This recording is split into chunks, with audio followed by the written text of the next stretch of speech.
सहस्त्रम स्नान आचरेत, सहस्त्रम स्नानम आचरेत। 100 काम छोड़ के भोजन करो। सहस्त्रम मतलब 1000, 1000 काम छोड़कर क्या करो?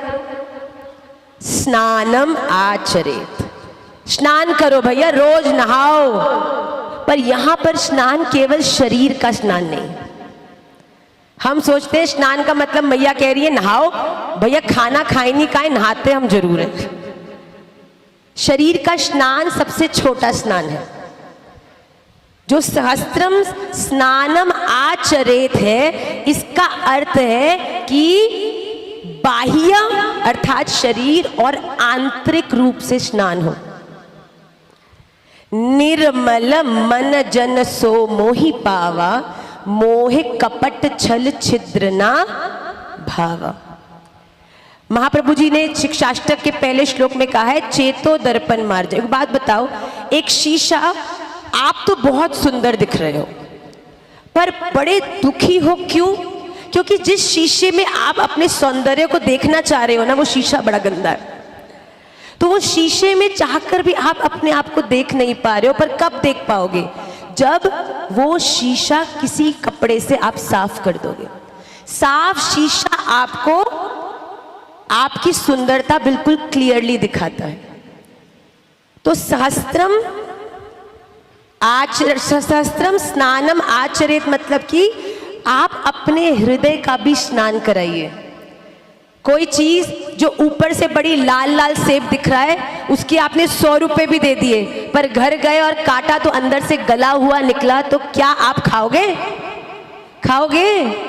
तो एक बात बताओ, ऊपर से हम कितने भी सज धज के आए हो, अंदर से हर एक व्यक्ति के लिए काम, क्रोध, लोभ, मोह, मद, मात्सर्य, ईर्ष्या, जेलसी, कंपटीशन लेके जो बैठे हैं, गॉसिपिंग लेके बैठे हैं, उन लोगों को हमेशा नीचे गिराने की कोशिशों की योजनाओं को लेके बैठे हैं। आप कितना भी ऊपर से राधे राधे, हरे कृष्णा, ओहो वृंदावन वृंदावन कर लो भैया, ऊपर से चमकता सेब जब कटता है ना और गला होता है तो डस्टबिन में ही डाला जाता है।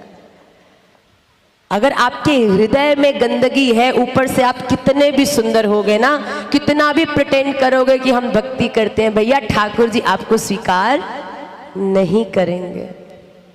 और जो व्यक्ति भीतर से सुंदर होता है ना, वो ऊपर से कैसा भी दिखे उसमें एक आकर्षण होता है।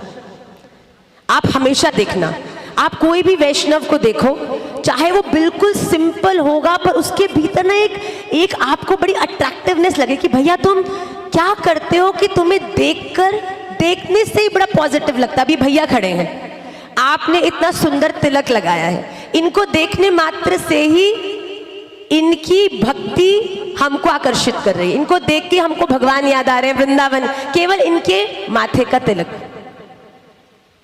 तो ये बहुत जरूरी है। ये स्नानम आचरेत मतलब कि हम प्रतिदिन कैसे अपने मन का स्नान कराएं। मन तो भैया, मन तो बच्चा है जी, थोड़ा कच्चा है जी। बच्चे तो चंचल होते हैं ना, पर बच्चे की एक मैया होती है। इस शरीर में मन रूपी बच्चे की मैया हमारी बुद्धि है। तो जब मैया बार बार बच्चे को करेक्ट करती है तो बच्चे के भी स्मरण में वो चीज बंध जाती है कि भैया ये नहीं करना, मैया मारेगी, ये नहीं करना, मैया डांटेगी, और इस भय से वो उसका स्वभाव बन जाती है और फिर वो समझ जाता है कि ये गलत है। तो अपने मन को भी बार बार आपको याद दिलाना पड़ेगा कि ये करने से मुझे कुछ नहीं मिलना। ये जो 1 घंटा मैंने फोन पर बैठ के फलानी चाची से उन ताई जी की गॉसिपिंग करी है ना, भैया जितने भी पुण्य हमने कुछ थोड़े बहुत किए होंगे वो सारे मिल गए ताई जी को, और ताई जी ने कुछ जितने पाप किए होंगे वो सारे पाप बट गए मुझ में और चाची जी में। भैया मत करिए। अत्याहारः प्रयासश्च प्रजल्पो नियमाग्रह। वो व्यक्ति जो जीवन में गॉसिप करने की, दूसरों को प्रॉब्लम क्रिएट करने की योजनाएं बनाते हैं ना भैया, वो अपने हाथ से ही इस मृत्यु लोक में खुद गिरने के लिए बहुत गहरा गड्ढा खोदते हैं। ऐसा गड्ढा जो आपको फिर कीड़ा मकोड़ा, विकलांग, अलग अलग चूहा, बिल्ली, बड़ी कठिन योनियों में आपको जन्म दिलवाता है। ये हुआ क्यों मेरे साथ, मैंने तो ऐसा कुछ नहीं किया था। गांधारी ने बोला कि कृष्ण, मैं ऐसी तपस्विनी हूं कि मैं अपनी स्मरण शक्ति से देख सकती हूं कि मैंने पिछले 100 सालों में ऐसा कुछ नहीं किया जिसके कारण आज मुझे जीवित होकर अपने ही 100 पुत्रों की मृत्यु अपनी आंखों से देखनी पड़ी। एक मैया के लिए क्या स्थिति होगी कि 100 के 100 पुत्रों की मृत्यु उसके सामने हो गई और वो कुछ नहीं कर सकी।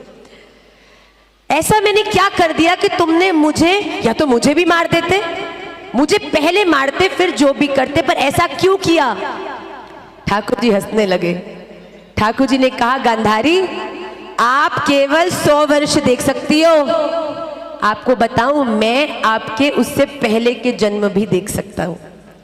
आपका जो 101वां जन्म था ना, उसमें आप किसी राज्य की बड़ी भारी राजकुमारी थी, पर आपकी एक प्रॉब्लम थी कि आपके सर में बहुत दर्द रहता था।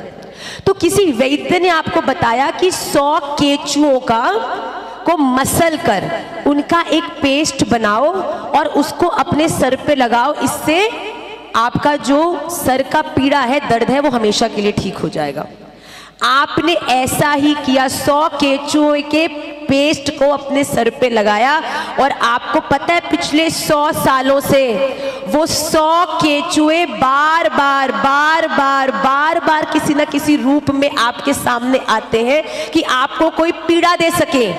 पर आपका भजन तब ऐसा था कि बाहरी रूप से कोई दूर का व्यक्ति बन के आपको पीड़ा देने की कोशिश करते पर सफल नहीं होते। ये भक्ति का प्रभाव है। तो फिर उन 100 केचुओं ने सोचा कि कोई बाहर का बन के इसको पीड़ा देना तो संभव नहीं है, इसी के ही गर्भ से जन्म लेकर हम इसी के सामने मरेंगे, तब जाके हमारा बदला पूरा होगा। वो ही 100 केचुए तो 101वें जन्म में गांधारी ने मसल के लगाए थे, वो ही उसके 100 पुत्र बन के उन्होंने जन्म लिया। और जब गांधारी के सामने वो सब मर गए और जब उस पीड़ा से ग्रसित होकर गांधारी बिल्कुल टूट गई, तब जाके उनका बदला पूरा हुआ। भैया, हम बार बार कहते हैं भक्ति करनी है, सबसे पहली चीज जो आपको छोड़नी पड़ेगी वो है औरों की बातें करना बंद करिए। ये सच बात है। आप किसी के बारे में गलत बात करते हो ना, उस व्यक्ति के द्वारा किए हुए पाप आपको मिल जाते। ठाकुर जी की जो गणित है बड़ी अजीब है। जब आकाशवाणी हुई कि देवकी और वसुदेव जी के 8वीं संतान से कंस तुझे मारा जाएगा, तो जब पहली संतान हुई ना तो सैनिक सब ले आए उसको। तो कंस ने बोला, अरे भैया भैया, अरे ये तो मेरा भांजा है, ओ लो लो लो लो लो लो, टॉफी और दी उसको। अरे इसको क्यों ले आया, इससे थोड़ी कोई डर है मुझे, मेरे को तो 8वीं संतान लेके आई है, उसको मुझे मारना है क्योंकि 8वीं से ही मेरी मृत्यु है। जब भगवान के पास ये न्यूज पहुंची तो भगवान ने बोला, नारद जी जरा हमारी असलियत बता के तो आई हो। तो नारद जी तो आपको पता ही है, नारायण। नारद जी पहुंचे, बोले कंस क्या किया तूने? कंस ने बोला, अरे मैं बड़ा खुश हूँ, मिठाई बंटवा रहा हूँ, अरे देवकी को पहला पुत्र हुआ है, मैं बड़ा खुश हूँ। तो नारद जी ने बोला, कंस तुझे पता तो है ना देवकी के पुत्र से तेरी मृत्यु होनी है? तो उन्होंने बोला, हाँ पर 8वें से, ये तो पहला है। तो नारद जी ने बोला, तुझे कैसे पता, तू कैसे गिन रही पहला है? उसने बोला, देखो ये पहला है, फिर दूसरा, तीसरा, चौथा, 5वां, 6ठा, 7वां, 8वां। तो नारद जी ने बोला, एक बात बताइए, भविष्यवाणी किसने करी है? कहता भगवान ने। तो बोलता भगवान कहाँ रहते हैं? बोलता ऊपर। तो बोलता अगर ऊपर से देखा जाए तो पहला कौन सा होगा? तो बोला, अरे अब कोई ऊपर से गिनेगा तो 1 2 3 4 5 6 7 8 करेगा, कोई नीचे से गिनेगा तो 1 2 3 4 5 6 7 8 करेगा। तो उसने बोला, अरे भैया ये तो मैं समझ ही नहीं पाया। तो उसने बोला कि भैया लाओ। तो नारद जी ने बोला, भैया अब और गणितों में ये भी हो सकता है कि दूसरा ही 8वां हो। कंस ने कहा, भैया 1 2 3 4 में माथा नहीं मारूंगा, सारे के सारे ले आओ, सबको ही मारूंगा। भैया भगवान की जो गणित है ना, वो ऊर्ध्व मूल है। जो आप सोचते हो ना वैसे भगवान नहीं चलते, तभी उनको त्रिभंग ललित कहते हैं, 3 जगह से टेढ़े टेढ़े ठाकुर जिनके खाम भी टेढ़े।